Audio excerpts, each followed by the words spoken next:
Dawn broke over the Sinai Desert on June 5, 1967. The air was already hot, heavy with dust and the distant thunder of artillery. Engines rumbled awake in the half-light as Israeli tank crews climbed into their vehicles and prepared to move forward. Ahead of them lay prepared Egyptian defensive positions. Behind them lay their airfields, their cities, their country. But there was something wrong with these tanks. They were not new. They were not modern. They were not supposed to be here at all. Many of the machines rolling toward battle that morning had been built during World War II. Their steel hulls were designed when Franklin Roosevelt was still alive. Some of them had crossed Europe with Patton's Third Army. Others had fought in Italy or the Pacific, or had spent decades rusting in scrapyards after the war ended. Now they were going to war again. Across the desert, Egyptian crews waited inside Soviet-built T-54 and T-55 tanks, modern machines with sloped armor, powerful 100mm guns, night fighting equipment, and the full weight of Cold War armored doctrine behind them. On paper, the outcome should have been obvious. The Sherman tank was a relic. The T-55 was the future. Israeli crews knew this. They could feel it in the thin armor around them, in the cramped interiors, in the way their vehicles shook and rattled compared to the heavy machines they faced. These tanks were more than 20 years old. In military terms, they were ancient. And yet, those Shermans rolled forward anyway, because the Sherman had a habit of refusing to disappear. It had been declared obsolete before. After 1945, American planners assumed the tank would fade quietly into history, replaced by heavier, faster, more sophisticated designs. It was never meant to survive the war that created it, let alone outlive generations of newer machines. But something unexpected happened after World War II ended. Instead of vanishing, the Sherman scattered across the world. It ended up in deserts, jungles, mountains, and cities its designers had never imagined. It fought wars it had never been built for, and again, it found itself facing enemies that looked vastly superior on paper. Sometimes it even won. The question is not why the Sherman should have disappeared. The question is why it didn't. To understand why the Sherman refused to die, you have to return to the moment it was created. In 1940, the United States was not yet at war. Its army was small, under-equipped, and painfully aware of how far behind it lagged Europe's armored powers. Germany's blitzkrieg had crushed Poland and France with terrifying speed. British tanks were burning in the fields of Flanders. American planners knew they had little time, so they made a deliberate choice. The Sherman was not designed to be the most powerful tank on the battlefield. It was designed to be the most buildable. American engineers prioritized reliability over perfection, simplicity over elegance, standardization over innovation. The goal was not to win duels against the enemy's best tanks. The goal was to build thousands of machines that could cross oceans, roll off ships, and drive straight into combat without breaking down. Factories that had once built cars, locomotives, and farm equipment were converted to tank production. 11 different plants produced Shermans during the war. Chrysler's Detroit tank arsenal alone built nearly 18,000. By 1945, almost 50,000 Shermans had been produced. No other Western tank came close. This approach came with consequences. The Sherman's armor was thinner than German Panthers and Tigers. Early versions carried a gun that struggled against heavy enemy armor. Gasoline engines made them vulnerable to fire. Crews knew these weaknesses intimately. They lived with them every day. But the Sherman had strengths that mattered more in a global war. It started when others did not. It drove hundreds of kilometers without catastrophic failure. A damaged engine could be replaced in the field with basic tools. Spare parts from one factory-fit tanks built thousands of kilometers away. A broken Sherman could often be repaired overnight. A broken Panther might be abandoned forever. The Sherman was not exceptional. It was dependable, and that dependability created a quiet, unintended consequence. When the war ended, the world was flooded with Shermans, not dozens, not hundreds, tens of thousands. They sat in depots, ports, and storage yards across multiple continents. For the United States, they were surplus. For other nations, they were opportunity. The Sherman was about to begin a second life. When World War II ended in 1945, the Sherman's job was supposed to be finished. The United States Army was already looking ahead. New tanks were on the drawing board, heavier, faster, and designed for a different kind of war. The M26 Pershing had arrived too late to matter in Europe, but it pointed the way forward. The Cold War would demand something else entirely. Compared to these new machines, the Sherman looked tired, so the decision was made quietly and efficiently. The tank that had carried Allied armies across Europe and the Pacific was declared obsolete.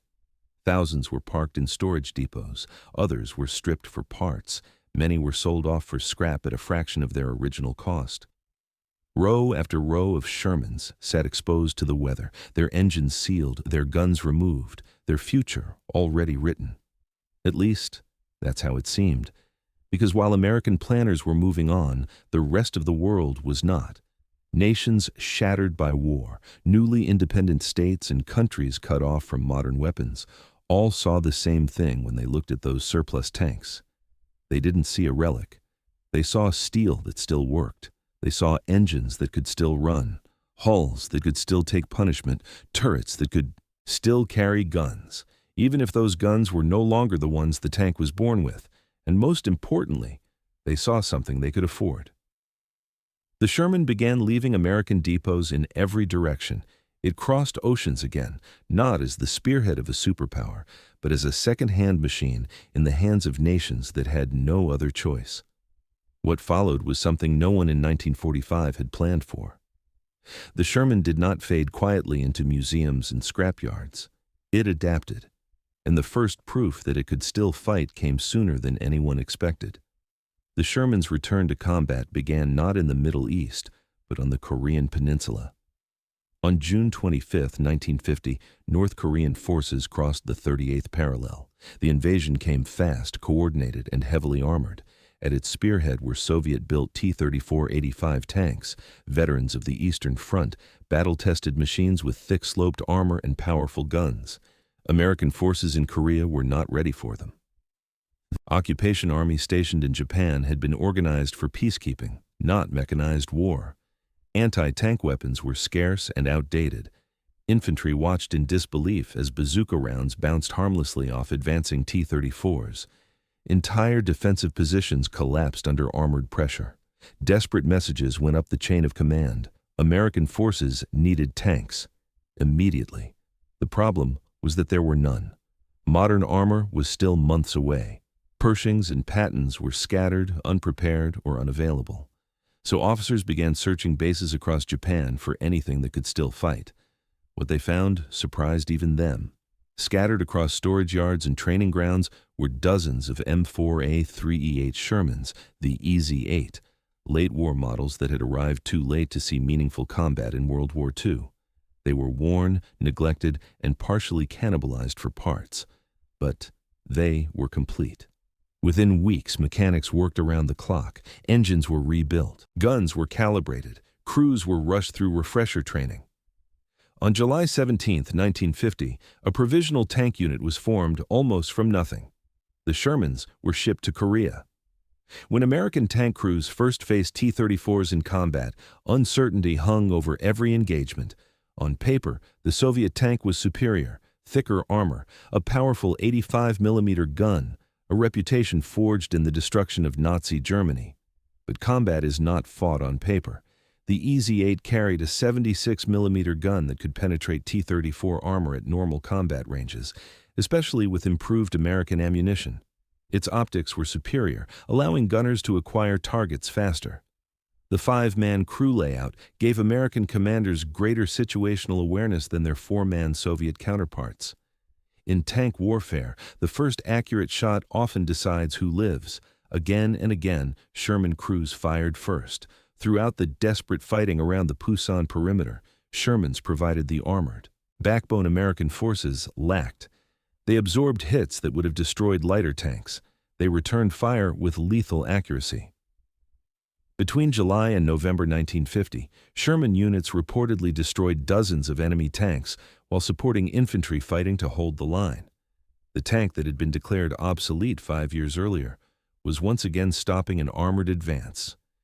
Korea delivered a harsh lesson to anyone willing to listen. Obsolete did not mean useless. Inferior did not mean helpless. In the hands of trained crews with proper ammunition and maintenance, the Sherman could still fight and win against newer machines. But Korea was only the beginning. Elsewhere in the world, the Sherman was about to be pushed far beyond anything its original designers had imagined. By the early 1950s, the Sherman was no longer just an American tank. It was everywhere. Surplus vehicles left U.S. storage yards by the hundreds, then by the thousands. Some were sold legally, through military assistance programs.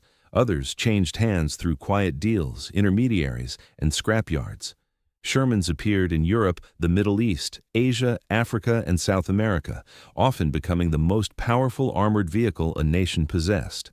The reason was simple. The Sherman was cheap, it was familiar, and it could be kept running.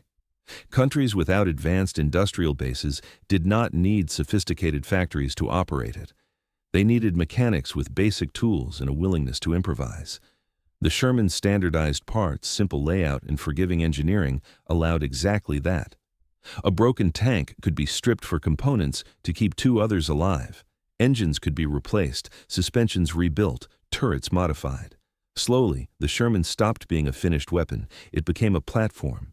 Each nation adapted it to its own needs. Some mounted different guns, others upgraded engines or suspensions. Additional armor was welded on. External storage racks appeared. No two post-war Shermans looked quite the same. This adaptability made the tank attractive to countries cut off from modern arms markets. Embargoes, political isolation, and cost forced difficult choices. New tanks were expensive, spare parts were unreliable, training programs were limited. The Sherman offered a solution that no newer tank could match. It could be understood. A crew did not need years of specialized schooling to operate it. A mechanic did not need factory blueprints to repair it. The tank rewarded familiarity. The longer it was used, the more effective it became. By the mid-1950s, entire armored units around the world were built around vehicles that had first entered service during World War II. The Sherman was no longer a stopgap. In many armies, it was the backbone. Nowhere was this more true than in Israel. For the newly formed state, the Sherman was not just a leftover weapon. It was a necessity, surrounded by hostile neighbors and unable to import modern tanks in large numbers. Israel turned to what it could acquire, often from scrapyards and abandoned depots across Europe. What Israeli engineers would do next pushed the Sherman further than anyone thought possible. They would attempt something that seemed absurd. They would take a tank designed in 1941 and force it to fight the Cold War. For Israel, the Sherman was never a temporary solution. It was all there was. When the State of Israel was founded in 1948, it entered the world already at war. Its neighbors possessed larger armies, deeper manpower reserves, and growing access to foreign weapons. Israel had none of these advantages.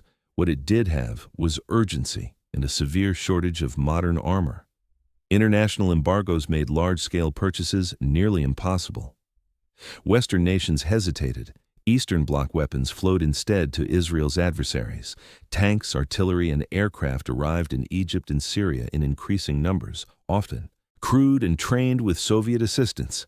Israel watched this imbalance grow year by year. The country could not afford to replace its armored force. Even if suppliers were willing to sell, the cost alone would have been crippling. And time was a luxury Israel did not possess. So Israeli planners confronted a harsh reality. If they could not buy new tanks, they would have to transform the ones they already had. The Shermans Israel acquired came from unlikely places. Some were purchased quietly from European scrapyards, hulks left over from World War II, deliberately sabotaged to ensure they would never run again, engines destroyed, guns ruined, wiring ripped out. To most buyers, they were worthless. Israeli mechanics saw something else. They stripped the tanks down to bare hulls. They scavenged engines where they could and fabricated replacements where they could not. They mounted whatever guns were available, field artillery, howitzers, anything that could be made to fit. Each vehicle became an experiment in necessity. By the early 1950s, Israel had assembled a patchwork armored force held together by improvisation and determination. But a deeper problem remained. Firepower. The Sherman's original guns, whether 75 or 76 millimeters, were no longer enough. Egypt and Syria were receiving Soviet T-34s, and soon even more formidable machines. In a future war, Israeli crews would face tanks they could not reliably defeat head-on. Training and tactics could close some of the gap, they could not close all of it. Israeli officers searched for answers wherever they could find them. They examined foreign designs, they studied captured equipment, and in France, they found an idea that would change everything. The French had developed a high-velocity 75-millimeter gun for a light tank called the AMX-13. The gun had been designed using lessons learned from German Panther cannons, long-barreled, fast and deadly against armor. Israeli officers were impressed. Then, someone asked a dangerous question. What if that gun didn't stay in a French tank? What if it went into a Sherman instead? On paper, the idea made little sense. The Sherman was not designed for such a weapon. The recoil alone threatened to tear the turret apart. Ammunition storage would have to be completely redesigned. Balance, space, and reliability were all at risk. But Israel had learned to ignore impossible. If replacement was unattainable, adaptation was the only path left.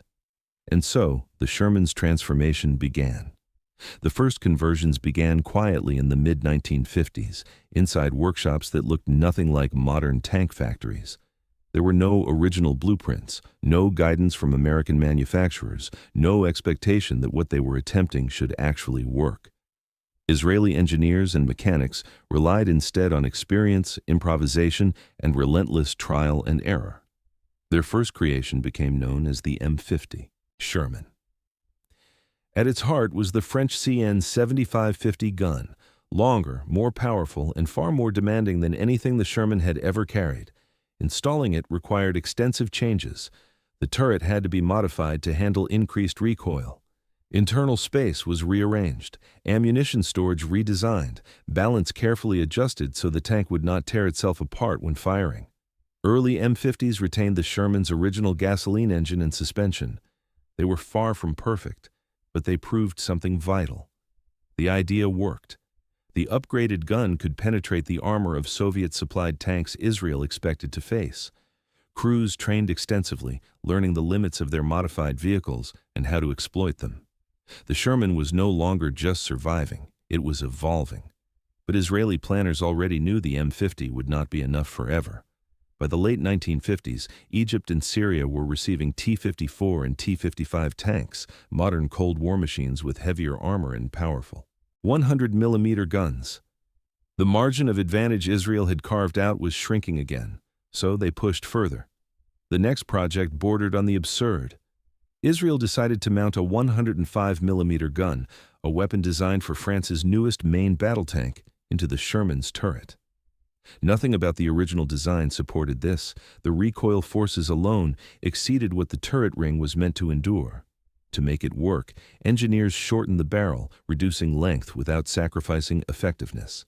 A massive muzzle brake was added to tame recoil. Ammunition was redesigned with reduced propellant charges, relying on shaped charge warheads rather than sheer velocity. The result was the M51, often called the Super Sherman. Visually, it looked wrong. The oversized muzzle brake dominated the tank's silhouette. The turret sat higher than intended. External storage racks, improvised armor plates, and field modifications gave each vehicle a slightly different appearance. But appearances did not matter. The M51's gun could defeat modern Soviet armor. Its high-explosive anti-tank rounds did not rely on speed, only precision. Against T-55s and even newer designs, it was lethal. None of this should have been possible. The Sherman's hull dated back to 1941. Its turret ring had never been designed for such stress. No major defense contractor would have approved the design. No army with alternatives would have accepted the risk. But Israel had no alternatives, so mechanics tested the tanks under desert heat and mountain cold. They fired round after round until cracks appeared, then reinforced the steel and tried again. Each solution came not from theory, but from necessity. By the early 1960s, hundreds of Shermans had been transformed. They were no longer American tanks. They were Israeli weapons, and soon they would be tested in the most decisive way possible. On the morning of June 5, 1967, the theory was about to be tested in any combat. Israel faced a coalition of Arab states fielding roughly 3 times as many tanks. Egyptian, Syrian, and Jordanian forces were equipped with modern Soviet armor, T-54s, T-55s, and supporting vehicles dug into prepared defensive positions. These were not improvised forces. They had trained for this war. They believed they were ready. Israeli armored units rolled forward anyway. Alongside British Centurions and French AMX-13s moved the upgraded Shermans, M50s, and M51, machines whose origins stretched back to the early years of World War II. Their crews knew exactly what they were driving. They knew the strengths, they knew the weaknesses, and most importantly, they trusted them. The most critical test came in the Sinai Desert, at a fortified Egyptian position known as Abu Aghila. Egyptian planners had turned the area into a layered defense, minefields, anti-tank ditches, entrenched infantry, artillery positions, and armor placed in hull-down positions covered. Every approach. On paper, any frontal assault should have failed. Israeli commanders chose speed, coordination, and surprise instead. Artillery struck first. Paratroopers landed behind the defenses to disrupt communications and neutralize guns. Infantry advanced through terrain the Egyptians believed impassable. Then the armor moved. Shermans advanced under fire, their suspensions absorbing the rough desert ground. When Egyptian tanks revealed themselves, Israeli gunners responded immediately. The French guns mounted in Sherman turrets did what they had been built to do. At combat ranges, the M50 and M51 could penetrate Soviet armor. Egyptian crews, expecting to dominate outdated vehicles, suddenly found themselves under accurate, lethal fire. Engagements unfolded at close distances, where crew training and reaction time mattered more than specifications. Israeli commanders coordinated movement and fire with precision. Tanks supported infantry, infantry protected tanks. Within hours, Egyptian armored resistance at Abu Aghila collapsed. Similar scenes played out across the theater. On the Golan Heights, Shermans supported assaults against Syrian positions dug into rocky terrain.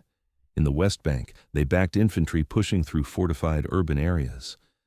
Across Sinai, they pursued retreating columns toward the Suez Canal. The war lasted 6 days. When it ended, Israel had shattered the armored forces of its neighbors and rewritten the balance of power in the region. Among the tanks that achieved this were machines designed more than 20 years earlier. The Sherman had not merely survived, it had helped win a modern war. But victory can conceal danger. The success of 1967 created a belief, tempting, comforting, and ultimately false, that adaptation alone could overcome any technological gap. The next war would prove otherwise. On October 6, 1973, the illusion finally broke.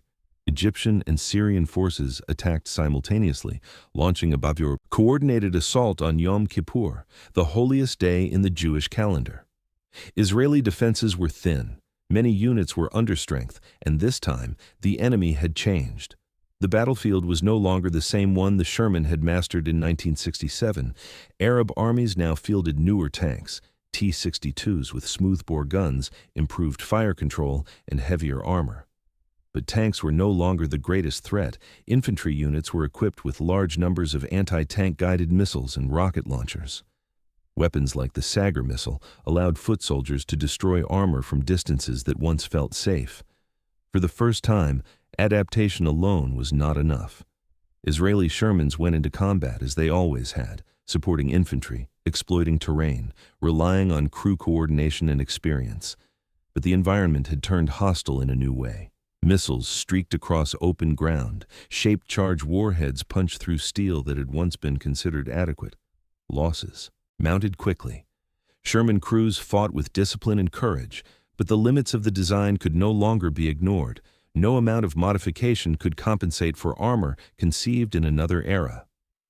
The tank that had survived World War II, Korea, and the Six-Day War was now facing a battlefield fundamentally transformed by technology. In the Sinai and on the Golan Heights, Shermans were destroyed at a rate unseen in previous conflicts. Survivors were pulled back where possible. Others fought until they could no longer move. The lesson was brutal, but unavoidable. The Sherman had reached the end of its battlefield relevance. Israel adapted once more, but this time by moving on.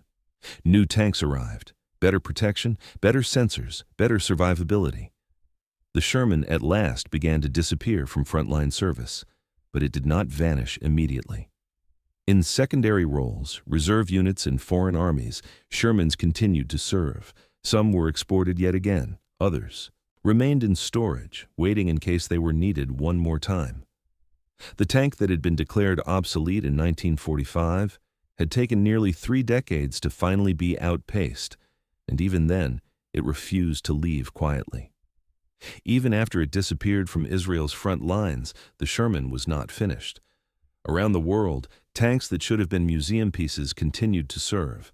Some were transferred to reserve units, others were sold, traded, or quietly handed off to smaller nations that still needed armor, any armor, to defend their borders. In South America, Shermans remained in service for decades.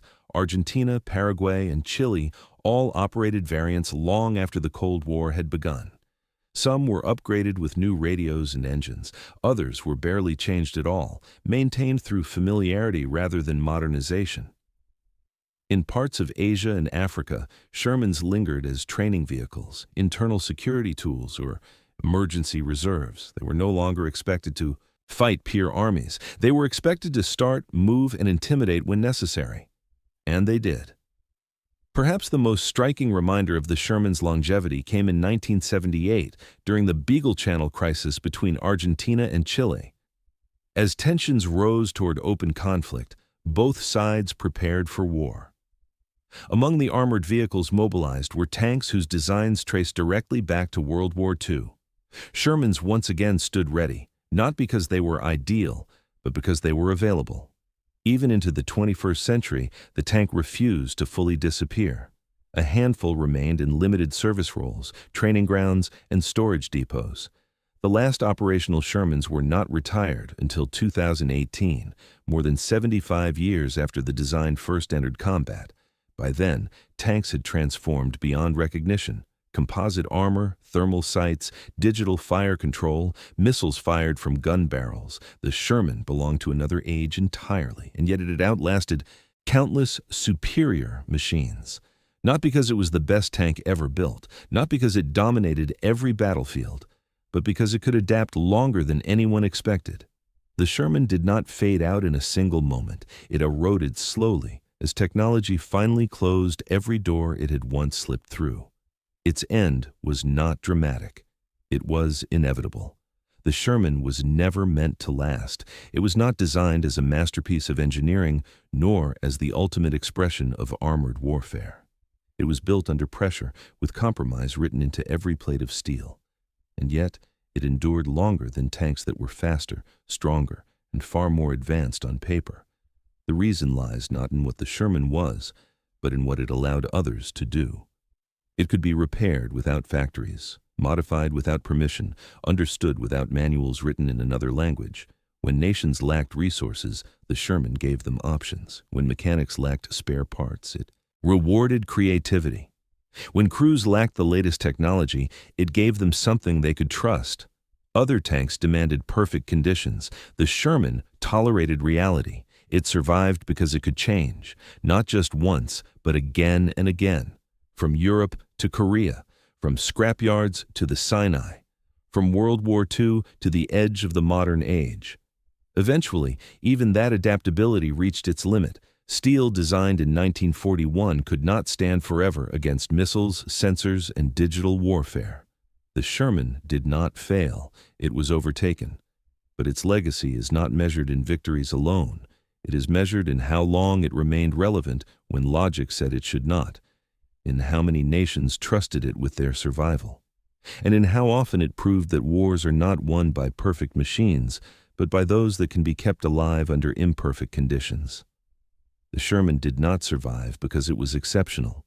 It survived because it was usable, and in war, that difference can decide history. If you found this story worth remembering, take a moment to let us know. These machines, and the people who fought inside them only endure as long as their stories are told.